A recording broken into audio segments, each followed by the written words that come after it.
अस्सलाम वालेकुम। Kaif 8 audit and assurance, आज इंशाल्लाह हमारा लेक्चर नंबर 54 है। आप लोगों को 2-3 दिन का टाइम दिया था कि आप सब्सटेंटिव प्रोसीजर्स जो हैं उसकी दोबारा से अच्छी तरह रीडिंग कर लें, अच्छी तरह उसका कॉन्सेप्ट ले लें। आज इंशाल्लाह उसकी प्रैक्टिस स्टार्ट करते हैं। कोशिश करेंगे कि 2-3 दिन इस पर लगा लें, ठीक है। तो आज इंशाल्लाह डिस्कस करेंगे पहले एनालिटिकल प्रोसीजर्स। पहले क्विकली ज़रा वो याद कर लेते हैं एनालिटिकल प्रोसीजर्स थे क्या। दी एनालिटिकल प्रोसीजर बेसिकली आइज़ा 520 जो है वो ये कहता है कि दी एनालिटिकल प्रोसीजर भी सब्सटेंटिव प्रोसीजर्स का ही पार्ट हैं, ठीक है। सब्सटेंटिव प्रोसीजर्स का पार्ट हैं और आपने इनको भी परफॉर्म करना है, कर सकते हैं आप इनको परफॉर्म ऑब्वियसली। इसके अलावा वो जो आइज़ा 500 के मुताबिक 7 प्रोसीजर्स हैं उनमें भी हमें पता है कि एनालिटिकल प्रोसीजर उसका भी पार्ट है, ठीक है। तो एनालिटिकल में हमने करना क्या होता है, एनालिटिकली प्रोसीजर जब हमने परफॉर्म करने हैं तो भाई हमने सबसे पहले एक अपनी एक्सपेक्टेशन डेवलप करनी है। एक्सपेक्टेशन से मुराद है कि हम खुद एक रेशो निकाल लेते हैं, खुद हम एक अंडरस्टैंडिंग ले लेते हैं सिनेरियो की, फिर हम देखते हैं एक्चुअल सिनेरियो क्या है, एक्चुअल सिनेरियो के साथ उसको कंपेयर करते हैं और देखते हैं कि भाई क्या फ़र्क है, फ्लक्चुएशंस या इनकन्सिस्टेंसीज तो नहीं है कोई। अगर तो फ्लक्चुएशन थोड़ी हो, मतलब थोड़ी से मुराद आपको फिगर नहीं है, ठीक है, आपकी अपनी अंडरस्टैंडिंग है, आपकी अपनी प्रोफेशनल जजमेंट है जो कि आपकी रिस्क असेसमेंट पे डिपेंड कर रही है कि भाई कितना रिस्क आप ले सकते हैं, कितनी चीज़ आपको कम लगती है, इतनी ज़्यादा मटेरियल नहीं लगती। अगर तो भाई वो इमटेरियल फ्लक्चुएशन है तो आप उसको इग्नोर कर सकते हैं and you can move forward. लेकिन अगर आपको लगे कि ये ज़्यादा फ्लक्चुएशन है तो भाई फिर आप इन्वेस्टिगेशन करते हैं, फिर आप टेस्ट ऑफ डिटेल्स में भी जा सकते हैं कि भाई डिटेल में मुझे चीज़ें दिखाओ। ये ओवरऑल बर्ड आई व्यू मैंने लिया था एनालिटिकली, उसमें मुझे मसले लग रहे हैं। सिर्फ एनालिटिकल प्रोसीजर परफॉर्म करके, ये याद रखनी वैसे ये बात, सिर्फ एनालिटिकल प्रोसीजर परफॉर्म करके आपने एविडेंस नहीं लेके बैठ जाना कि भाई गलत है चीज़, नहीं। अगर गलत है इन्वेस्टिगेशन करें, उसके अंदर मज़ीद जाएँ, चीज़ों में देखें, टेस्ट ऑफ डिटेल्स परफॉर्म करें, ठीक है। फिर कोई मसला निकलता है तो हमें फिर आगे आइडिया हो जाता है। तो भाई ये चीज़ है। इसमें हम हॉरिजॉन्टल एनालिसिस भी करते हैं, सॉरी हॉरिजॉन्टल तो ये है, हॉरिजॉन्टल एनालिसिस भी करते हैं, मतलब है कि लास्ट ईयर के साथ, किसी और कंपनी के साथ, इंडस्ट्री के साथ, इसी कंपनी के किसी और डिपार्टमेंट के साथ और डिवीजन के साथ कर सकते हैं। वर्टिकल एनालिसिस भी होते हैं साथ साथ कि भाई आप ऊपर रेशोज़ के साथ, मिसाल तौर पे net profit ratio, net profit और सेल्स की रेशो है, सही है, ऑपरेटिंग प्रॉफिट की रेशो आप निकाल लें, जीपी रेशो निकाल लें, तो इस तरह की चीज़ें फिर आप उसको ही हॉरिजॉन्टली भी कंपेयर कर लेते हो आपके बजट, बेंचमार्क, लास्ट ईयर वगैरह वगैरह जो भी है उसके साथ, ठीक है जी। तो ये एनालिटिकल प्रोसीजर्स थे आइज़ा 520 के मुताबिक।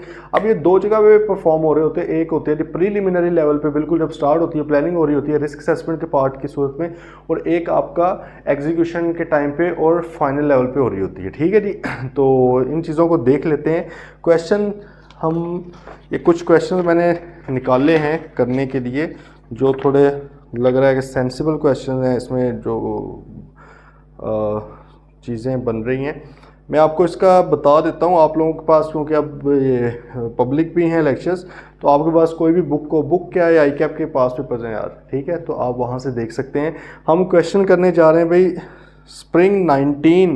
स्प्रिंग 2019 का क्वेश्चन नंबर 3। जिन लोगों के पास तो हमारा प्रैक्टिस सेट है उनका क्वेश्चन नंबर 6 होगा चैप्टर 7 का, ठीक है। लेकिन वैसे जिन्होंने देखना है पास पेपर, आई कैप पास पेपर, स्प्रिंग 2019 का क्वेश्चन नंबर 3, ठीक है जी। ये समझ आ गई है, आप लोग भी निकाल लीजिएगा ये क्वेश्चन। इस तरह सिंपल सुनते रहेंगे फिर नहीं फ़ायदा ही कोई नहीं है उसका, ठीक है। वो जाहिर है आपको आइडिया है उसका, फिर क्या आपको पता है उस क्वेश्चन में क्या है। बेहतर है अभी रोकें, कौन सा लाइव चल रहा है, रिकॉर्ड ही है ना, तो आप इसको रोकें, जाके वो आई कैप के पास पेपर डाउनलोड कर लें, या आपके पास अगर जो भी बुक है जिस भी टीचर की ज़ाहिर है उसमें होने तो चाहिए, तो होगा ये वाला क्वेश्चन भी मिल जाएगा आपको, ठीक है। अच्छा भाई, ये है जाकिर टेक्सटाइल मिल्स लिमिटेड का क्वेश्चन की पहले रिक्वायरमेंट पढ़नी है, हमेशा पहले रिक्वायरमेंट पढ़नी है, ठीक है जी, ताकि और रिक्वायरमेंट के मुताबिक फिर चीज़ को देखना, उस एंगल से देखना। ऑडिट के अंदर भाई सारी की सारी गेम रिक्वायरमेंट की है, मैं बता रहा हूँ, सारी की सारी गेम रिक्वायरमेंट की। आता होता है आपको, रिक्वायरमेंट नहीं समझ पाते आप, सारा गलत कराते हैं। आता होता है, मुझे पता है स्टूडेंट्स का कि उन्हें चीज़ आती है, ठीक है, कॉन्सेप्ट उनके ठीक होते भी हैं, लेकिन क्या होता है जी, आप रिक्वायरमेंट नहीं सही समझते। और क्यों नहीं समझते? क्योंकि प्रैक्टिस नहीं की होती। तो भाई practice makes the man perfect, वो सुना हुआ है ना। अच्छा आ रहे हैं ज़रा, रिक्वायर्ड यूजिंग एनालिटिकल प्रोसीजर, चलो इसको अंडरलाइन कर लो, एनालिटिकल प्रोसीजर यूज़ करने हैं और कुछ नहीं करना होगा। तो ये करते हुए मुझे पहले तो बताएं identify unexplained fluctuations and inconsistencies in the above scenario. ऊपर भाई कोई सिनेरियो है, वो कहता है इसके अंदर जो अनएक्सप्लेन्ड है, जो मैंने एक्सप्लेन कर दी है, वो कहता है उसको रहने दो, वो मुझे पता है। अनएक्सप्लेन्ड फ्लक्चुएशंस एंड इनकंसिस्टेंसीज, दो बातें हैं। देखें, रिक्वायरमेंट को इस तरह इज्जत देनी है भाई, उसकी एक एक वर्ड की अहमियत है। सारी गेम रिक्वायरमेंट की है, 100 नंबर रिक्वायरमेंट के हैं। उसने कहा आइडेंटिफाई कर दें, बस निशानदेही कर दें। अच्छा, अब एक चीज़ होती है इलेबोरेट करना, एक्सप्लेन करना, और इस तरह उसने सिंपल कहा आइडेंटिफाई करें, लेकिन आइडेंटिफाई करते हुए भी रीज़न तो देनी है ना क्यों ये चीज़ है। ठीक है, उसने कहा कि आइडेंटिफाई करें अनएक्सप्लेन्ड फ्लक्चुएशन। अगर कोई ज़्यादा फ्लक्चुएशन आपको नज़र आ रही है और वो नहीं एक्सप्लेन की गई पहले से, ये जो ऊपर मैंने बताया, मैं एक्सप्लेन नहीं कर पाया क्वेश्चन, वो कर दें। एंड इनकंसिस्टेंसी, इनकंसिस्टेंसी से मुराद क्या होता है, जहां पे दो जगह पर डिफरेंट बातें की जा रही हों, दैट इज कॉल्ड इनकंसिस्टेंसी। ऐसी है ना, एक जगह पे फॉर एग्जांपल आप कह रहे हैं कि हमारी सेल्स बढ़ी है क्योंकि हमने डिस्काउंट्स बहुत ज़्यादा दिए, बात आ रही समझ।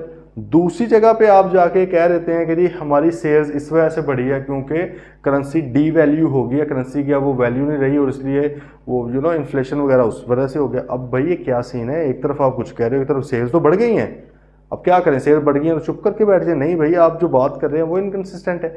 तो इनकन्सिस्टेंसी एंड अनएक्सप्लेन्ड फ्लक्चुएशन, वो कहता है ये बताएं आगे। State the key audit procedure, साथ वो ऑडिट प्रोसीजर्स पे भी आपको ले गया सब्सटेंटिव। ठीक है, state the key audit procedure which you would perform to address the issues identified by you. वो कहता है भाई पहले इश्यूज आइडेंटिफाई करें, हर इशू पहले लिख के उसके नीचे प्रोसीजर लिखते हैं उसके, सिंपल ब्रैकेट में उसने आपकी आसानी के लिए कह दिया maximum of 3 key audit procedures are required for each issue. कहता मैक्सिमम 3 इशू बहुत हैं यार, 3 प्रोसीजर्स बहुत है हर इशू के लिए। इधर कोई छापे नहीं लगाने बैठ जाते 10-10, 15-15 फजूल तरह के की ऑडिट प्रोसीजर, मेन अहम कहते 3 लिख दो यार मैं, बहुत है, और वो भी मैक्सिमम। आपका जहां पे 2 भी आप तगड़े लिख दो वो भी बहुत है भाई। इस तरह रिक्वायरमेंट पढ़नी है, समझ आइए बात, क्या बात हुई है दोबारा से जरा।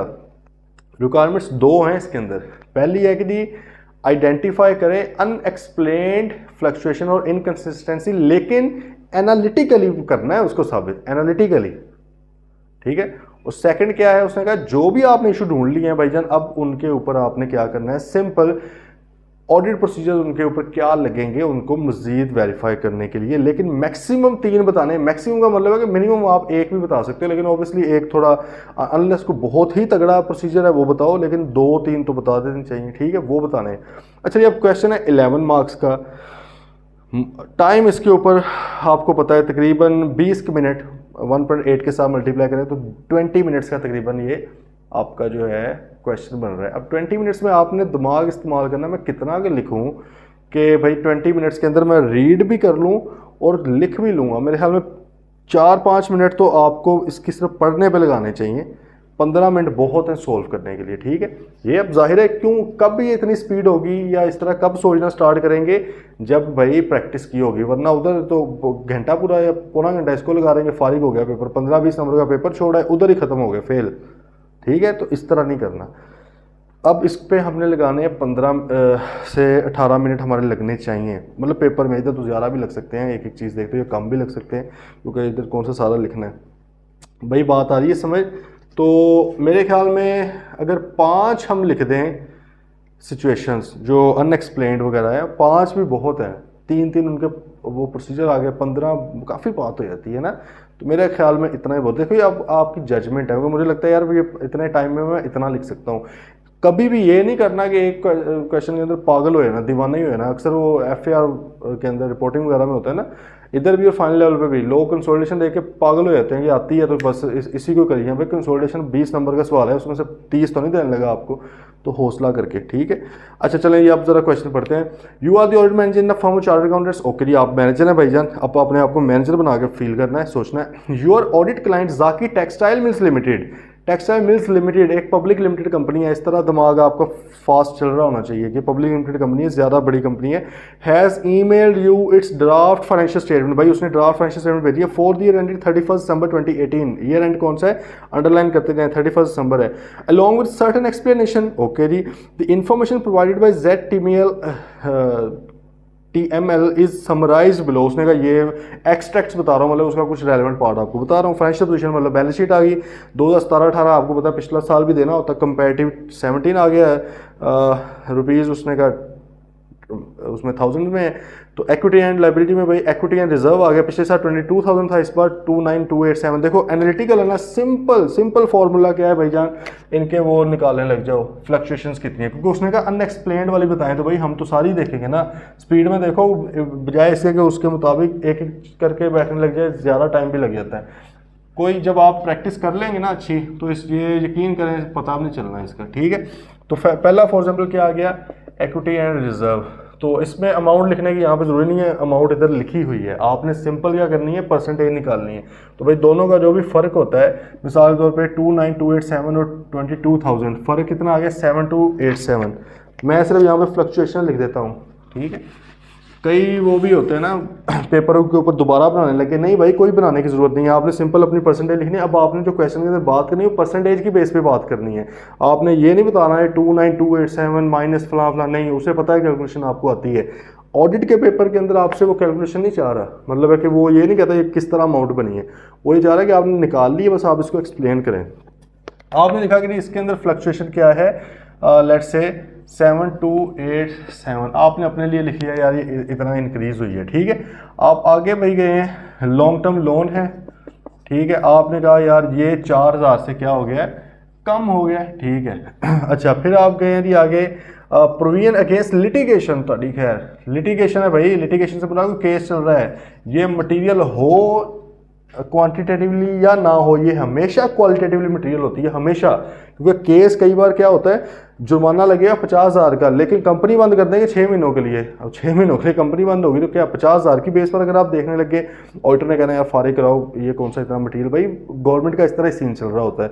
फाइन कई बार चीज़ों पे इतने बड़े नहीं होते, लेकिन गवर्नमेंट चाहे लॉस चाहें तो बहुत भारी आपके ऊपर उसकी इम्प्लीकेशंस आ सकती हैं। तो लिटिगेशन हमेशा वैसे मटेरियल है। खैर ये भी कह रही 100 से बढ़ गई है, वो बड़ी ख़तरनाक बात है। क्यों बढ़ गई है भाई, 1 लाख रुपए से बढ़ी है, लेकिन क्यों इतनी बड़ी amount. Trade and other payables, अच्छा ट्रेड एंड अदर पेएबल, ये भाईजान आपके 100 से कम हुए हैं, बस ज़रा गल समझते रहना है। अब एसेट्स आ गए भाई, एसेट्स में क्या है, पीपीई भाई आपका बड़ा है 25 100 818, तो इधर से हो गया आपका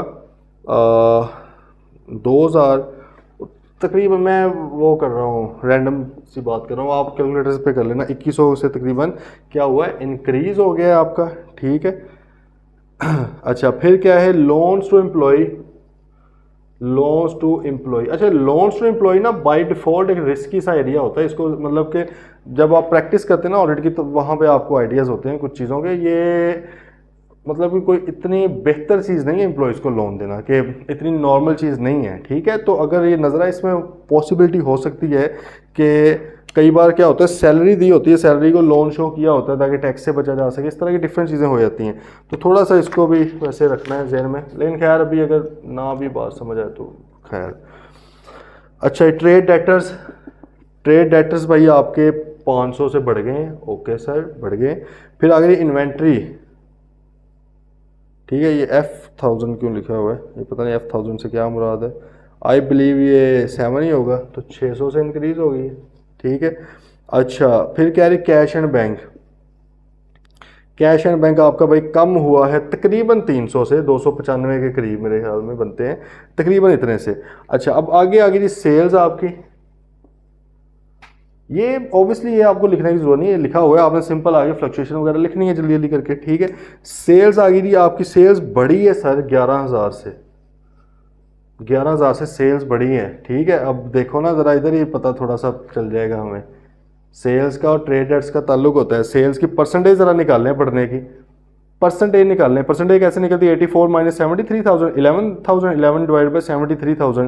तो जब आप इसका निकालेंगे, शायद इन्होंने भी कोई परसेंटेज लिखी ही हो इसकी, तो हाँ उन्होंने कहा सेल्स इंक्रीज 15% से हुई है। लेकिन अब आप दूसरी तरफ ट्रेड डेट्स को देखें, तो ट्रेड डेट्स भाईजान आपके बड़े हैं 8,000 से 8500 पे आए हैं, जो कि 6% इंक्रीज है, ठीक है। अब देखेंगे इन्होंने एक्सप्लेन किया हुआ कि नहीं। अच्छा जी, कॉस्ट ऑफ सेल आ गई सर, कॉस्ट ऑफ सेल आपने कुछ लिख दी कि इतनी अमाउंट से। खैर ये बात आ गई समझ, मैं बेसिकली अप्रोच आपको बता रहा हूँ। ये आपने ना एनालिटिकली करने के लिए ये फ़ौरन चीज़ें कर ली हैं, ठीक है। इसकी आप परसेंटेजेस भी निकाल लें, परसेंटेजेस आपने फ़ौरन निकाल लें, लेकिन हाथ जल्दी चलना चाहिए। जल्दी कब चलेगा? अगर पहले चलाया होगा, ठीक है, सही जगह वाला। तो आप अगर इसको पहले हाथ को चलाएंगे भाई, पहले प्रैक्टिस की होगी, तो फिर वहाँ पर जाके आपके काम आएगी ये चीज़ें। अब बारे जरा नीचे, उसने कहा at the start of the year, जब साल स्टार्ट हुआ था, ZTML had increased the sale price of its products by 13%। उसने कुछ एक्सप्लेन की हुई चीज़ें कि भाई हमने ना 13% प्रोडक्ट की प्राइस बढ़ाई थी। तो हो सकता है कि जो 15% हम कह रहे हैं सेल्स बढ़ी है, उसमें 13% वो भी पार्ट है, पॉसिबिलिटी है। आगे चलते हैं। The entire long term loan was obtained इन 2017। 2017 के अंदर भाई जाके हमने लोन लिया था, ठीक है। क्या लिया था? 2017 में लोन लिया था हमने, ठीक है, 12,000 का। आगे क्या है? The principal is payable in 3 annual instalments along with the amount of interest. Okay, उसने कहा जो आपने 3 सालों में इसको पे करना है इंटरेस्ट के साथ साथ। ओके सर, कर लेते हैं। अच्छा, आगे यदि increase in property and plant equipment represent addition made during the year net of depreciation. Obviously depreciation वगैरह करेंगे क्योंकि WDV होती है। There were no disposal during the year. वो कह रहा है कि भाई इस बार हमने PP में एडिशन किए हैं। ओके, डिस्पोजल्स कोई नहीं हुए, ठीक है भाई। आगे आ गया, ZTML has a policy of giving interest free loans to its employ. Interest free loans देते हैं अपने एम्प्लॉय को। The loan entitlement was reduced during the year from 8 times the gross salary to 5 times of gross salary. वो कहते हैं कि भाई पिछले साल उनकी जो ग्रॉस सैलरी है, ग्रॉस सैलरी का पता है ना, इंक्लूडिंग ऑल अलाउंसेस, जिस भी एम्प्लॉय की ग्रॉस सैलरी लेट से इसकी 1 लाख रुपया, वो 8 लाख तक का लोन ले सकता था, 8 टाइम्स ऑफ ग्रॉस सैलरी, ठीक है। इस बार हमने ना उसको इंटाइटलमेंट है कि कितना ले सकता है वो हमने कम करके 5 लाख तक कर दिया, 5 टाइम्स तक कर दिया। ओके सर, अब ये ना उन्होंने भाई कोई कुछ चीज़ें बता दी हैं, कुछ एक्सप्लेन कर दी हैं, जो आपको समझ आ रही हैं चीज़ें, वो आपने नहीं उसको छेड़ना, हर पॉइंट को छेड़ने की ज़रूरत नहीं है। यही तो रिक्वायरमेंट पढ़नी थी आपने। रिक्वायरमेंट हमने पढ़ी कि आइडेंटिफाई अनएक्सप्लेन्ड फ्लक्चुएशन है, इनकन्सिस्टेंसी, अनएक्सप्लेन्ड वाली को करना है। अच्छा, अब देखें ज़रा, सेल्स आपने कहा कि भाई बड़ी है हमारी, कितनी 15% से 15% से हमारी सेल्स बढ़ी हैं। अच्छा, अब उसने उसका लॉजिक दिया है कि भाई 13% प्रोडक्ट प्राइस बढ़ी है, इंक्रीज हुई है। देखें यहाँ पर अब आपने फिलहाल उसके कही हुई बात पे सवालिया निशान नहीं उठाना, क्योंकि ये रिक्वायरमेंट ही नहीं है। रिक्वायरमेंट ये है कि यार जो उसने अनएक्सप्लेन्ड चीज़ें छोड़ दी हैं वो बताओ। तो रिक्वायरमेंट के साथ चलना, इस पर नहीं आना क्यों कह रहा 13%, चलो जी इसके अंदर स्केप्टिकल होकर देखें, नहीं वो छोड़ दो, अभी वो तो पूछा ही नहीं है उसने। अगर वो ये कहता ना कि उसके ये जो पॉइंट्स हैं इनके ऊपर आप क्या करोगे, तो फिर हम प्रोसीजर बताते हैं। उसने कहा नहीं नहीं, उसने कहा आप बताएं अनएक्सप्लेन्ड चीज़ें क्या है। तो भाई 15% बढ़ी है सेल्स, जबकि साल के स्टार्ट में 13% तो वैल्यू बढ़ा दी थी उन्होंने। तो बाकी वैसे भी ओवर द पीरियड थोड़ी बहुत सेल बढ़ती है, तो इतनी कोई बड़ी फ्लक्चुएशन नहीं है। मैं मेरे ख्याल में पर्सनली इसको इग्नोर करूँगा, इग्नोर इन द सेंस कि मैं कहूँगा यार सेल्स वाली बात तो हो चुकी हुई है। अच्छा, अब ये ऊपर से ज़रा आप स्टार्ट हो, उसने कोई प्रोविजन लिटिगेशन के बारे में कुछ बताया? उसने भाई कुछ नहीं बताया। प्रोविजंस और लिटिगेशन के बारे में उसने कुछ नहीं बताया, ठीक है। तो सर प्रोविजन अगेंस्ट लिटिगेशन, आपने प्रोविजन क्रिएट की हुई है, इसका मतलब कुछ केसेस हैं। प्रोविजन से मुराद क्या, IS 37 के मुताबिक आपको कुछ पैसे देने पड़ सकते हैं, लेकिन आपने बताया कुछ नहीं हुआ। तो भाई आपने यहाँ पर फिर लिखना है कि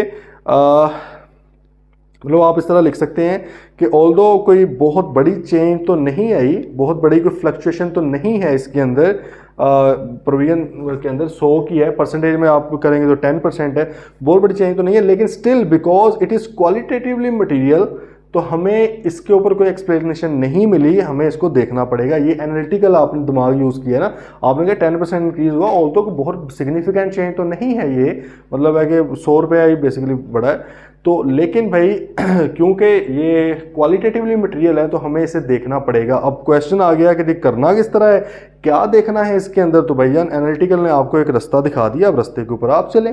रास्ता क्या है, आपने मैक्सिमम तीन ऑडिट प्रोसीजर बताने हैं, ठीक है। हो सकता है इसने 4-5 भी बताए हो, आपने मैक्सिमम 3 ऑडिट प्रोसीजर बताने हैं। मिसाल के तौर पर सबसे पहला देखें, लिटिगेशन आ गया, केस आ गया, भाईजान मैनेजमेंट एक्सपर्ट, उसका जो लीगल एडवाइजर है उसको कोई कंफर्मेशन सर्कुलेट कर दें, बेस्ट हो जाएगा अगर वहाँ से हमें इन्फॉर्मेशन आ जाए, ठीक है। उसको क्या करना आपने, ये आइजा 501 बताता है ये बात, ठीक है। आपके वैसे सिलेबस का पार्ट नहीं है, लेकिन आइज़ा 501 ये बेसिकली आपके सिलेबस में ये तो है कि आपने करना क्या है, कंफर्मेशन कर सकते हैं, लेकिन स्पेसिफिकली आइज़ा 501 ये कहता है कि लिटिगेशन क्लेम्स के ऊपर आपने इस तरह करना है। तो भाई आप लीगल एडवाइजर को क्या भेजते हो, कंफर्मेशन सर्कुलेट करते हो कि सर कौन कौन से केसेस हैं, ज़रा वो तो सारा हमें उसकी डिटेल्स बता रहे हैं। अच्छा, अब आप अपना उसका जो आएगा जवाब आएगा उसको आप समझेंगे, उसको अंडरस्टैंड करेंगे, उसकी कॉम्पिटेंस कैपेबिलिटी मैनेजमेंट एक्सपर्ट है ना, तो आइज़ा 500 पैरा 9 के मुताबिक उसके ऊपर भी सवाल देखेंगे कि भाई इंडिपेंडेंट भी है, ऑब्जेक्टिविटी कैसी है उसकी, वो भी आप लिख सकते हैं। लेकिन बहुत थोड़ा थोड़ा करके एक एक लाइन के अंदर आप बात बतानी, क्योंकि दिल्ली दूर है, अभी बहुत कुछ लिखना है, डिटेल में नहीं घुस जाना कि भाई उसकी क्वालिफिकेशन फलां, सिंपल आपने बात कर देनी है, ठीक है। अच्छा, अगर फिर ऑल्टर को लगता है तो आप भाई अपना ऑल्टर एक्सपर्ट भी यूज़ कर सकते हो, हम आगे जाके पढ़ेंगे आइज़ा 620 के अंदर, ये आपका अगला ही चैप्टर है, चैप्टर 12, ठीक है, रिलायंस ऑन अदर्स, उसके अंदर पढ़ेंगे। लेकिन हमने क्योंकि बात पहले भी की हुई है ऑल्टर एक्सपर्ट वाली कि भाई जब भी मैनेजमेंट का एक्सपर्ट इन्वॉल्व होगा, मैनेजमेंट का कोई बंदा इन्वॉल्व होगा, जो इंडिपेंडेंट पर्सन है, तो ऑडिटर के पास भी ऑप्शन होना चाहिए। अगर उसको शक है उसकी इंडिपेंडेंस के ऊपर, तो ऑडिटर साहब भी अपने तौर पे अपना बंदा इन्वॉल्व कर सकते हैं। खैर सर ये आपने सिंपल बता देना है, और इससे भी सस्ते अगर प्रोसीजर्स देखने हैं तो आपको अगर minutes of board meeting, minutes of जो है share holder meeting, correspondence with regulatory authority, क्योंकि जाहिर है लिटिगेशन हो सकता है उनकी तरफ से कोई ना आई हो, तो ये आपने 3-4 प्रोसीजर लिख देने हैं और आइए कल समझ, सिंपल, ठीक है। आगे चलें जी। अच्छा, और क्या सीन हो सकता है जी, लोन की अगर बात की जाए, लॉन्ग टर्म लोन इतना ज़्यादा उसने कहा एक कम हो गया है अलॉन्ग विद इंस्टॉलमेंट, ठीक है भाई, सही है। तो सर ये लोन के ऊपर मुझे तो समझ आ रही है चीज़ की, मेरे ख्याल में 12,000 था, उसने कहा 3 इंस्टॉलमेंट्स में करना है, एक इंस्टॉलमेंट भी गई हुई 8,000 रह गया, तो मेरे ख्याल में एक्सप्लेन्ड है ना। चलो आगे कुछ सोचें, ये पॉइंट्स में से कुछ दे देते हैं। पीपी भी मेरे ख्याल में समझ आ रही है चीज़, है ना, कि भाई 22,000 था, 2,500 हो गया, 25,000 हो गया, और उसने रीज़न बता दी कि एडिशंस वगैरह हुए, तो यही होता है, और इसमें क्या होता है, और हमें कुछ ऐसी इन्फॉर्मेशन मिली नहीं है, कुछ ऐसा चीज़ नज़र नहीं आई जिसकी बेस पे हम कहें गया उसके साथ इनकन्सिस्टेंसी वगैरह। अच्छा, फिर हम आए, हमने देखा, देखो हमने सेल्स देखी कितने परसेंट बढ़ी हैं, 15%। अब ज़रा कॉस्ट ऑफ सेल भी देखेंगे, उसी तरह बढ़ी हैं, कॉस्ट ऑफ सेल्स भी क्या उसी तरह बढ़ी है, कॉस्ट ऑफ सेल बढ़ी है तकरीबन 4,000 से, लेकिन परसेंटेज देखनी है हमने, सही है, जाहिर है कॉस्ट ऑफ सेल कम ही होगी सेल से आमतौर पे, फिर तो कंपनी कमाएगी, तो आपने भाई इसकी परसेंटेज देखनी है। तो जैसे कि हाँ, कॉस्ट ऑफ सेल भाई वो कह रहा है कि सिर्फ 10% इंक्रीज़ हुई है, ठीक है, 10% इंक्रीज़ आपकी कॉस्ट ऑफ सेल हुई है। ये कहता है कि आपने एक्सप्लेन भी नहीं किया, मुझे समझ नहीं आई इस चीज़ की। एनालिटिकली मैंने देखा कि सेल्स 15% इंक्रीज़ हुई हैं, कॉस्ट ऑफ सेल 10% इंक्रीज़ हुई है, इसके ऊपर मुझे थोड़ा सा शक है, तो इसके ऊपर मैं प्रोसीजर्स परफॉर्म करूँगा। अब आपको पता होना चाहिए कॉस्ट ऑफ सेल के अंदर क्या चीज़ें होती हैं।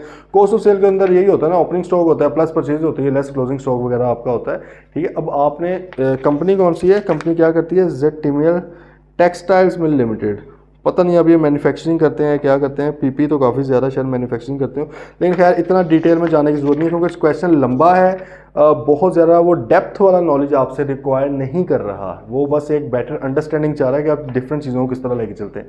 तो आपने भाई कहा कि आपकी कॉस्ट ऑफ सेल 10% से बढ़ी है, जबकि सेल्स 15% से बढ़ी है, ये फ्लक्चुएशन जो है मुझे सही नहीं लग रही, तो इसके ऊपर मैं प्रोसीजर परफॉर्म करूंगा। प्रोसीजर आप कह सकते हैं जी, मैं फॉर एग्जाम्पल परचेजेस इसके अंदर है तो उसके ऊपर कट ऑफ परफॉर्म करो कि भाई क्या कहीं ये तो नहीं हुआ कि इस साल की परचेजेस अगले साल चली गई हो, ठीक है, इस वजह से इस साल की जो है वो कम हुई है। फिर हमें पता है कि क्लासिफिकेशन वगैरह का भी एरर हो सकता है, क्लासिफिकेशन की भी एजर्शन है, हम वो भी कह सकते हैं। भाई आपने एजर्शन ही देखनी है, सिंपल, ठीक है, आपने एजर्शन की बेस पर ही बात करनी है, किस किस चीज़ का शक है, क्योंकि देखें हमें मसला ये है कि यार कॉस्ट ऑफ सेल कहीं कम ना लिखी हो, क्योंकि सेल्स के ऊपर हमें थोड़ा सा मुतमिन है कि उसने बताया हुआ है हमें कि 13%, क्योंकि प्रोडक्ट प्राइस बढ़ी थी, बाकी जाहिर थोड़ी बहुत सेल वैसे बढ़ सकती है, लेकिन फिर हम कहते हैं यार अगर वो सही है तो फिर ये कम है, तो कम होने के क्या चांसेस हो सकते हैं, हो सकता है कि क्लासिफिकेशन गलत कर दी हो, कॉस्ट ऑफ सेल वाली चीज़ें कहीं और लिख दी हैं, तो आप उसके ऊपर उसका स्पॉटिंग वगैरह देखें चीज़ों की, उनकी वाउचिंग करें, उधर से आइडिया लगाएं कि क्या रेलेवेंट जगह पे चीज़ें गई हैं,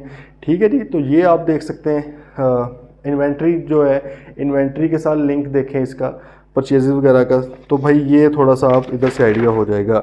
अच्छा, फिर हम अगर बात करें सेल्स के साथ ट्रेड डेट्स की भी कर लें, तो भाई ट्रेड डेट्स में हमने कहा कि सेल्स बढ़ी हैं 15%, ट्रेड डेट्स आपके बढ़े हैं, परसेंटेज आपने निकालनी है, वो बढ़े हैं 6%, जो कि अजीब सी बात लग रही है।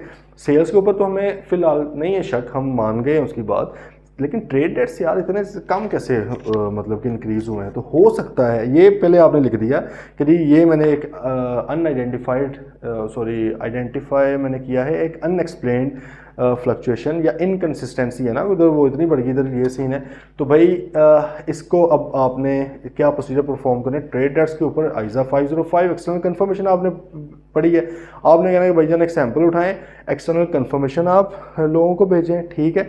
एक्सटर्नल कन्फर्मेशन के जो रिप्लाई आए हैं आइजा 505 के मुताबिक उसको आपने रिस्पॉन्स करना है। अगर कन्फर्मेशन नहीं आती तो सब्सिक्वेंट टेस्टिंग वगैरह परफॉर्म कर लें आप, ठीक है। अगर वो भी नहीं हो पा रही, सब्सिक्वेंटली भी अभी पैसे रिसीव नहीं हुए, देन आप invoice testing test of details perform करें कि ये बैलेंस बना किस अमाउंट से, वो ही सिंपल चीज़ें वो, ठीक है। अच्छा, ये हो गया। फिर हम बात करें जी अगर लोन टू एम्प्लॉयज़ की, तो भाई लोन टू एम्प्लॉय इंक्रीज़ हुआ है, जबकि वो नीचे ये कह रहा है कि भाई पिछली बार हम 8 गुना लोन देते होते थे, इस बार तो हमने पॉलिसी आपने चेंज करके 5 गुना पे कर दी। भैया ये क्या सीन है, इनकन्सिस्टेंसी है आपकी बात के अंदर। ऊपर आप अमाउंट बढ़ी जा रही है, 800 से 1000 रुपये हो गई है, परसेंटेज निकालने कितनी इंक्रीज़ आई है, ठीक 20% तकरीबन। तो इस बार आप या बल्कि 25% शायद बन जाती तो और आप यहाँ पे कह रहे हैं कि भाई पिछले बार 8 टाइम्स था हम देते ग्रोस सैलरी का, वही 8 लाख रुपया देते थे अगर किसी की 1 लाख सैलरी है, इस बार हम 5 लाख रुपया दे रहे थे। तो भाई फिर कैसे इतना इंक्रीज़ हो गया, इसको देखना पड़ेगा। तो आप वही पॉलिसी को इसमें रिव्यू करें दोबारा उनकी, ठीक है। मैनेजमेंट के साथ डिस्कस करें, जो पेमेंट्स गई हैं एम्प्लॉयज़ को वो देखें, ठीक है। कंफर्मेशन भी आप एम्प्लॉय वगैरह से किससे ले सकते हैं कि आपको वाकई इतने पैसे आए हैं कि नहीं, वही जो आपकी एजर्शन है ना, आपने उन्हीं को देखना है। आपने बेसिकली देखना है कि मुझे किस चीज़ का इसमें शक है, मुझे शक पड़ रहा है कि ओवर स्टेटेड ना हो कहीं ये लोन्स टू एम्प्लॉयज़, एसेट है ना, एसेट साइड है, loans to employ over state ना किया गया हो इसको। तो भाई ओवर स्टेट के लिए मैंने इसकी एग्जिस्टेंस को बेसिकली देखना है। तो एग्जिस्टेंस कैसे देखी जा सकती है, एम्प्लॉयज़ को कंफर्मेशन भेज के देख लें, ठीक है। इसके जो पीछे बैक वर्किंग इसकी देखें, पेमेंट्स वगैरह इसकी देखें, क्या ये वाकई एग्जिस्ट कर रहे हैं, ये क्या अक्कर हुए हैं बेसिकली, मतलब कि दिए भी गए हैं लोन्स या नहीं दिए गए, इन चीज़ों को आपने थोड़ा देख लेना है, सही है।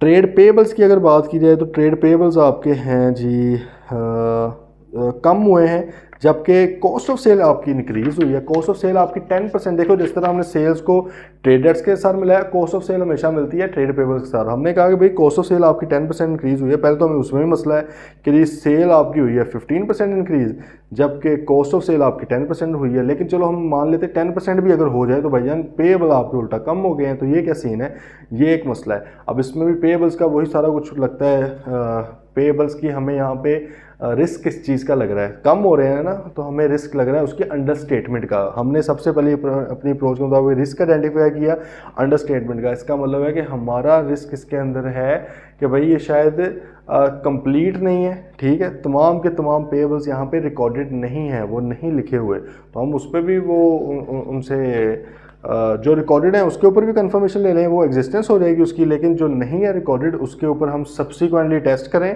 ठीक है, और देखें कि बाद में जो पेमेंट्स हो रही हैं 30 जून के बाद, ठीक है, क्या उसके अगेंस्ट पहले लाइबिलिटी रिकॉर्ड हो चुकी हुई है या नहीं हो चुकी, इसको हमने देख लेना है। ओके भाई, मेरे ख्याल में 5 को हो गए हैं, काफ़ी हैं, और इसमें वैसे कुछ हो तो सकता है। टैक्सेशन आप देख लें भाई, टैक्सेशन काफ़ी ज़्यादा डिफरेंस है इसमें, परसेंटेज ज़रा निकाल लेना तो आपको नज़र आ जाएगा कि पिछली बार 2555 लगे हैं 7300 पे, वो कह रहा है कि 35% है, ये आप निकाल के देख लें। जबकि इस बार वाला आपने जब देखा है वो आपका 34,1075 वो तकरीबन 32% है, तो वो कहता है ये भी डिक्रीज़ हुआ है टैक्स। तो ज़रा टैक्स की वर्किंग वगैरह भी हमें देखनी पड़ेगी। भाई आइए समझ अप्रोच समझ आइए किस तरह आपने करना है। पहले आपने रेशोज़ वगैरह खुद फ़ौरन जल्दी ज़रा स्पीड मारनी होती है बस, और फिर दिमाग अपना इस्तेमाल करना है। वो कहते हैं ना अकाउंटेंट के साथ उसकी बनाई हुई फाइनेंशियल स्टेटमेंट बोलनी चाहिए, तो बोलेंगे कब, जब प्रैक्टिस करेंगे, वैसे नहीं बोलनी, मेरे बोलने से नहीं पढ़नी वो, ठीक है। तो भाई प्रैक्टिस करनी पड़ेगी, इंशाल्लाह वो करते रहेंगे तो अफाका हो जाएगा। 5 इसमें से आप लिख लें, इन्होंने कितने बता दिए, इन्होंने 7 बताए हुए, इसका आंसर देख लीजिएगा। तो I guess 5 are more than enough. ठीक है, चलें। अच्छा जी, अब नेक्स्ट आ रहे हैं, ये भी एनालिटिकल का क्वेश्चन है। ऑटम 20 का क्वेश्चन 2A है, और जो लोग हमारे प्रैक्टिस सेट से कर रहे होंगे उनके लिए क्वेश्चन नंबर 7 होगा ये। ऑटम 20 आई कैप पास पेपर क्वेश्चन 2A। देखते हैं, रिक्वायरमेंट पहले पढ़ें। Explain the fluctuation and inconsistency in the given ratio. कहते हैं जो ऊपर मैंने रेशो बताई इनके अंदर क्या इनकंसिस्टेंसी है, फ्लक्चुएशन है, ये एक्सप्लेन कर दें। ओके सर, हम करते हैं इंशाल्लाह। दूसरा नंबर, स्टेट एनी 4 की ऑर्डर procedure which you would perform to address each issue in one above. One वाला जो है मतलब जो ऊपर हमने देखा है, जो आपने पिछले वाला क्वेश्चन आ गया ना, मतलब रिक्वायरमेंट वही है बिल्कुल। उसमें यह था कि अनएक्सप्लेन्ड को करें, उसने कुछ एक्सप्लेन की थी। इधर वो कहता है जो भी फ्लक्चुएशन आपको रेशोज़ के अंदर नज़र आ रही है ना, वो उनको एक्सप्लेन करें, क्या फ्लक्चुएशन है, क्या मकसद है, क्या मतलब है उनका। और सेकेंडली उन फ्लक्चुएशन के अगेंस्ट 4 ऑडिट प्रोसीजर आपने लिखने हैं हर एक के अगेंस्ट। ये देखें, रिक्वायरमेंट इंतहाई इंपॉर्टेंट है। सही है, अगर एनी 4 पढ़ के आप टोटल 4 लिख के आगे, वो गलत हो गया आपका, ज़ाहिर है वो एक कोई नंबर दे देगा। और तो 9 मार्क्स का है क्वेश्चन, बड़ा क्वेश्चन है, लिखा छोटा सा हुआ है लेकिन मार्क्स ज़्यादा है। 9 मार्क्स का तकरीबन 16 मिनट तो तकरीबन आई बिलीव बनते हैं, तो आपने इतने के लगाने, 2-3 मिनट लगाएं इसकी रिक्वायरमेंट। पूरा क्वेश्चन पढ़ना है, फिर छोटा सा क्वेश्चन है, लेकिन बहुत ही तहम्मुल के साथ, गौर के साथ एब्जॉर्ब करनी है चीज़ें। फिर आपने तो अपना दिमाग इस्तेमाल करना है। दिमाग ज़्यादा अगेन तब इस्तेमाल होगा जब पहले किया होगा। सही है, पहले प्रैक्टिस की होगी, वरना फेल हो जाएंगे। मैं बार बार आप लोगों को बताता रहूँगा। चलिए, question number, you are manager responsible for the audit of Pine Limited. Pine Limited भाई एक पाइन है, ठीक है, एक पब्लिक लिमिटेड कंपनी है। For the year ended 31 August 2020। Okay, PL has large contracts with many government entities. Okay. During the year, the company has significantly reduced its spending, which has also affected its contract volumes with PL। लो जी, PL साहब जो company है ये government के साथ contracts करती है, लेकिन गवर्नमेंट ने अपने खर्चे, क्योंकि अगस्त 20 की बात है, उस वक्त कोविड आया था, तो गवर्नमेंट ने क्या किया, अपने खर्चे कम कर लिए, तो इनके ऊपर भी बुरा असर पड़ गया, क्योंकि जाहिर है कॉन्ट्रैक्ट्स गवर्नमेंट की तरफ से आने थे, अब नहीं आ रहे, तो थोड़ा सा बुरा असर पड़ा है। ठीक है जी। Devaluation of the local currency.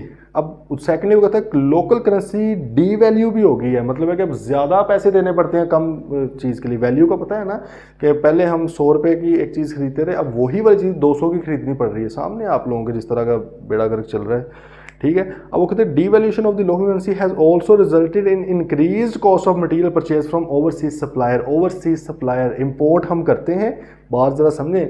उसने कहा कि कुछ चीज़ें उसने बताई हुई हैं, अब आपने उनको मद्देनज़र रखते हुए रेशोज़ को एक्सप्लेन करना है। कहते हैं कि भाई हम इंपोर्टेड मटेरियल यूज़ करते हैं, लेकिन क्योंकि हमारी करेंसी इतनी डीवैल्यू हो गई है कि भाई हमें यहाँ पर ज़ाहिर है जो फाइनेंशियल स्टेटमेंट्स बनी है तो PKR में बनी है, डॉलर्स में थोड़ी बनी है, ये आपकी प्रेजेंटेशन करेंसी में बनती होती है।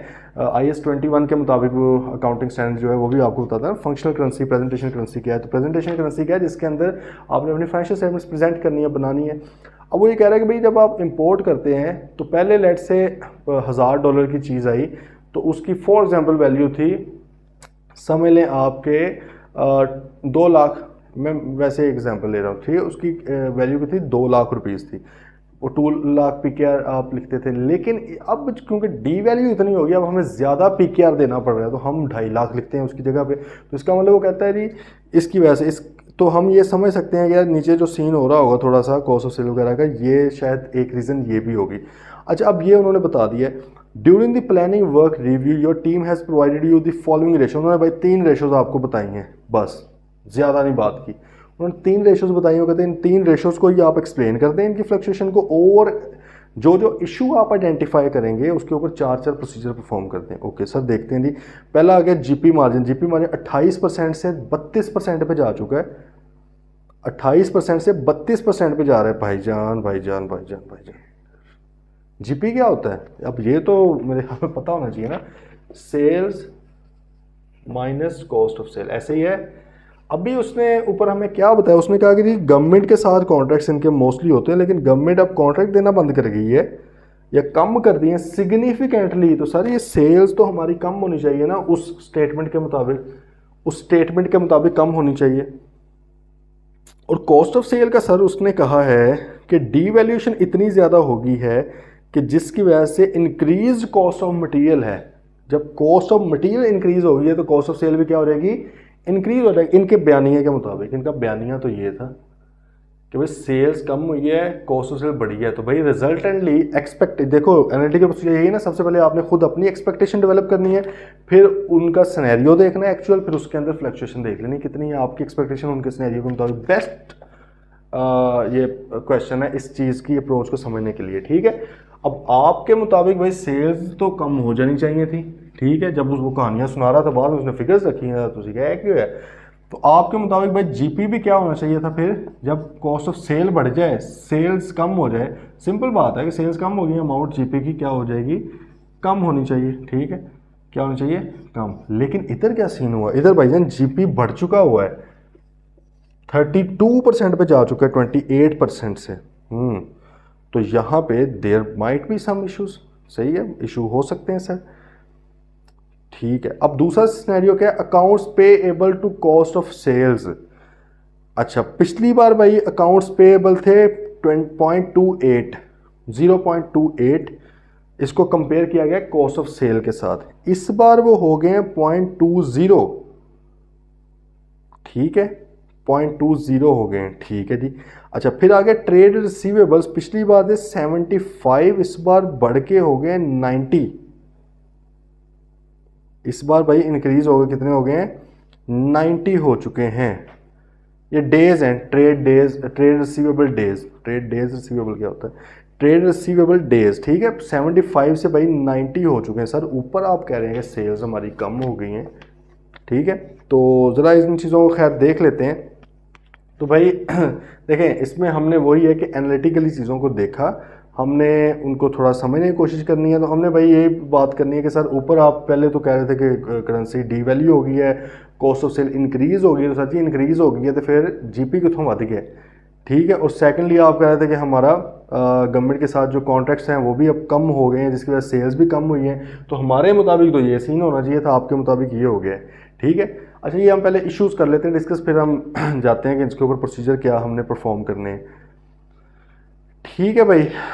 अच्छा, फिर हमने कहा कि भाई ट्रेड रिसीवेबल्स के ऊपर अगर बात की जाए तो वो आपने कहा है कि 20% तकरीबन आपके इंक्रीज़ हो गए ना डेज़। अगर आप 75 डेज से 90 डेज़ के ऊपर आ गए हैं तो आप इसको ज़रा वो करके देखें कैलकुलेट, तकरीबन 90 डेज़ की वजह से 20% तकरीबन आपके डेज़ इंक्रीज़ हुए हैं। इसका क्या मतलब है, इसका मतलब ये है कि आपको जो है, क्योंकि आपने कहा सेल्स कम हैं, आपने सेल्स ज़्यादा नहीं कहीं, आपने कहा सेल्स कम हो गई हैं मेरी, लेकिन इधर रिसीवेबल डेज मेरे इंक्रीज हो गए। उसका मतलब है कि भाई कम सेल्स वाले पैसे, तो कम सेल्स हैं वो भी आप जल्दी रिकवर नहीं कर पा रहे, वो भी आप जल्दी रिकवर नहीं कर पा रहे। इसका मतलब है कि आपको ट्रेड डेट्स जो है वो कलेक्ट करने के अंदर इशू है। हमें कोई मसला नहीं है, आपको कोई एक टका ना दे, हमें कोई उसके अंदर मसला नहीं है। हमारा रिस्क क्या है, हमारा रिस्क ये है कि भाईजान हो सकता है कि आपने उसकी सही प्रोविजन रिकॉर्ड ना की हो, सही प्रोविजन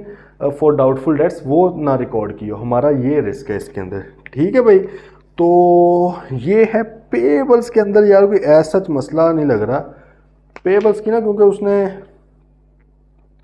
0.2, क्योंकि देखें पेएबल कम हुए हैं, ये जो ऊपर उसने एक्सप्लेनेशन दी हुई है ना उसके मुताबिक, तो क्योंकि सेल्स कम हो गई हैं तो शायद सेल्स की वजह से कॉस्ट ऑफ सेल्स भी कम हो जानी चाहिए साथ ही, ठीक है। कॉस्ट ऑफ सेल बढ़ी है लेकिन वो इम्पोर्टेड वाले की बढ़ी है, तो पेएबल्स का ना कोई ऐसा कोई ताल्लुक नज़र आ नहीं रहा जिसकी बेस पर बात की जाए। मेरे ख्याल में दो इश्यूज़ हैं, एक जीपी मार्जिन का, वो सेल्स कॉस्ट ऑफ सेल का, और एक ट्रेड रिसीवेबल का, ठीक है। तो खैर उसने कहा कि भाई इन प्रोसीजर बनाएं। तो हमारा पहला इशू क्या था कि जो जीपी मार्जिन है वो इनकन्सिस्टेंट है, वो कोई सही नहीं है। पिछली बार 28 था, 32% हो गया, जबकि आप ऊपर कहानी कुछ और सुना रहे। अब इसके ऊपर हमने प्रोसीजर्स परफॉर्म करने हैं। प्रोसीजर सबसे पहले देखेंगे आपने क्या करना है, अपना जो है जो एक्सप्लेनेशंस हैं वो मैनेजमेंट से लें, अगर कोई मैनेजमेंट ने एक्सप्लेनेशन दी हुई हैं उनको रिव्यू करें उन चीज़ों को। फिर वही है कि बेसिकली सेल और परचेज़ के ऊपर बात आ गई ना कि वो फिगर्स ही सही नहीं है, तो उनकी जो जो एजर्शन के ऊपर आपको शक है, पहले आप दिमाग फ़ौरन इस्तेमाल करना स्टार्ट कर देना किस किस चीज़ के ऊपर शक है।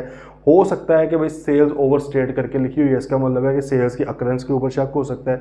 आप उसकी अकरेंस को देखेंगे, ठीक है, आप उसके पीछे इनवॉइसेस वगैरह को देखें। हो सकता है कि जो परचेजेज हैं वो आपने कम लिखी हुई हैं, जाहिर है उसी वजह से आपका जीपी बढ़ा है ना, उन्होंने बढ़ा के दिखाया हुआ है।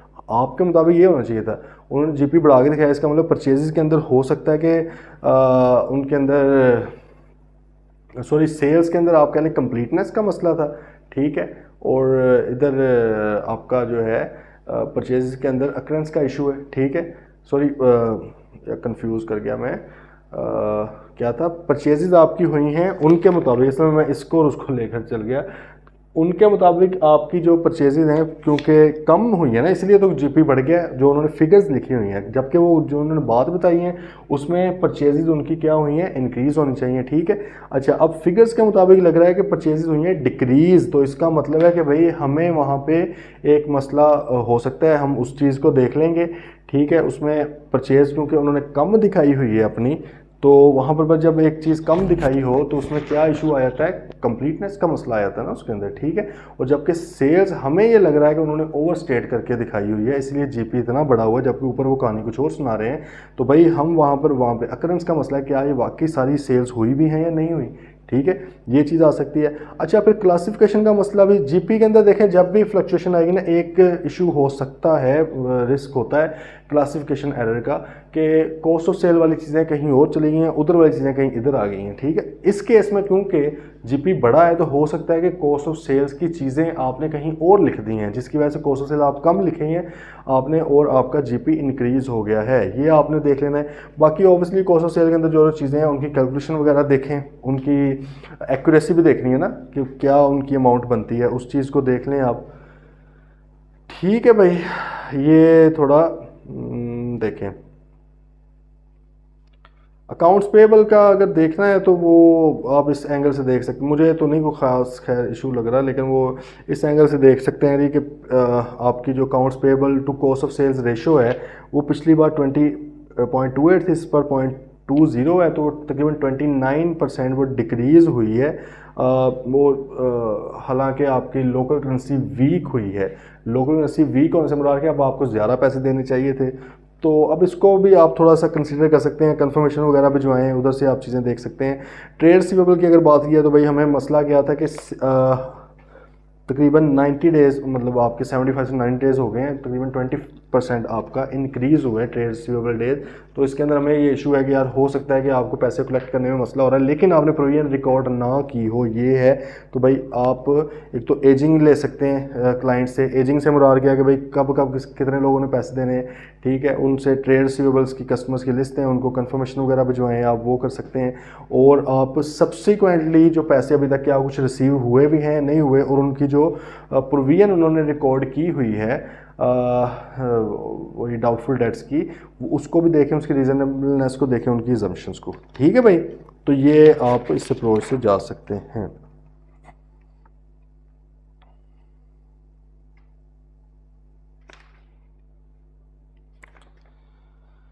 चलें जी, टाइम हो गया है, अदरवाइज़ मेरा मूड तो था कि एक दो क्वेश्चन और कर लेते। चलें, बाकी आज मतलब थोड़ा मोमेंटम हमने पकड़ा है, इंशाल्लाह 2-3 दिन मैं कोशिश करूँगा इस पर लगाते हैं। तो भाईजान ये अप्रोच ही ऑब्वियसली हम डिस्कस कर सकते हैं, थोड़ा सा सोचने का तरीका का डिस्कस कर सकते हैं, लेकिन अच्छा इसमें एक चीज़ याद आपने रखनी है, और जहन मतलब है कि परेशान नहीं होना उस चीज़ से। आपका क्वेश्चन ये ज़रूरी नहीं है कि 100% उनके साथ मैच करें, ये हमें पहले दिन से मैं आपको बता रहा हूँ कि प्रोफेशनल आपका पेपर है, ऑडिट का प्रोफेशनल जजमेंट का पेपर है, बड़ा प्रैक्टिकल पेपर है। हो सकता है कि आपका भी ओपिनियन सही हो, अगले का भी ओपिनियन सही है, लेकिन ऑब्वियसली बेहतर वही है जो उसने अपने हिसाब से लिखा है, क्योंकि डिफरेंट लोगों के डिफरेंट ओपिनियंस है, लेकिन वो अपने हिसाब वाले स्ट्रेसफुल सॉल्यूशन के साथ करता है। अब बात यह है कि अगर आपका क्वेश्चन लिटरली कोई 70% तक आपका उसके साथ मैच करने लग गया ना, वो 30% का मार्जिन हमेशा होता है, वो उसकी बेस पर आप उसमें से 30% जो है ना वो आपका डिफरेंस ऑफ ओपिनियन है, ठीक है। उसका कुछ और ओपिनियन, आपका कुछ और ओपिनियन है, उसमें से भी वो कोई 10-12-15% आपका ठीक कर ही देता है जब बाकी चीज़ें मैच कर रही हों, ठीक है, वो कहते हैं यार चलो तो इसका भी ओपिनियन माने। तो घबराना नहीं है, अगर कोई पॉइंट आपने कोई रेज कर लिया, उन्होंने नहीं किया हो, उसको समझने की कोशिश करें कि क्या वो बात सही है। अगर समझ आती तो अपना लें उसको, नहीं भी समझ आती तो घबराने की ज़रूरत नहीं है। ऑडिट ऐसा पेपर ही नहीं है कि 100% आप, क्योंकि ये कौन सी अकाउंटिंग है कि आपके अकाउंटिंग ट्रीटमेंट हो A to Z बिल्कुल सही सारे सारे हो जाएंगे। कंपनी लॉ नहीं है कि लॉ के मुताबिक आपने लिख दिया उस तरह, भाई ये प्रोफेशनल जजमेंट है इसके अंदर, ठीक है। तो घबराने की बिल्कुल ज़रूरत नहीं है उसमें। प्रैक्टिस आप लोग करें। कई लोग पता क्या होते हैं, प्रैक्टिस स्टार्ट करते हैं और क्वेश्चन गलत होने लगे वो छोड़ देते हैं। यार नहीं, इस तरह नहीं करना प्लीज़। ये यकीन करें, आप क्वेश्चन करना स्टार्ट करेंगे, पहले 8-10 क्वेश्चन के साथ यही होगा, आहिस्ता आहिस्ता आहिस्ता आहिस्ता करके आप इसमें उसके करीब पहुंचना स्टार्ट होंगे, ठीक है। तो वही हमारा पर्पज़ है। हमारा पर्पज़ 100% करना ही नहीं है, पॉसिबल ही नहीं है। अगर कोई बंदा आपको कहता है मैं 100% थ्रेटिकल वाला हो सकते हैं, जो बिल्कुल सीधे क्वेश्चन आए थे रिप्रोडक्शन के, लेकिन ये केस सिनेरियो जो होते हैं, रिस्क के क्वेश्चन, प्रोसीजर्स के क्वेश्चन, ये पॉसिबल नहीं है कि 100% आपके ठीक हो जाएं। तो प्लीज़ इसको ज़रा चीज़ को, एक फैक्ट है, इसको कंसिडर करके चलें। तो खैर इसकी यार एनालिटिकल की प्लीज़ आप लोग भी प्रैक्टिस करें। इंशाल्लाह कल हम चलेंगे आगे, चैप्टर 8 जो है उसके भी देखेंगे, उसको आप रिव्यू भी कर लीजिएगा। तो 8 और 9 के देख लेंगे, फिर कोशिश करेंगे 10 और 11 के देखें, ठीक है। तो 3 लेक्चर्स में हमारा आई गेस हो जाएगा। मिलते हैं कल, टिल देन टेक केयर, अल्लाह।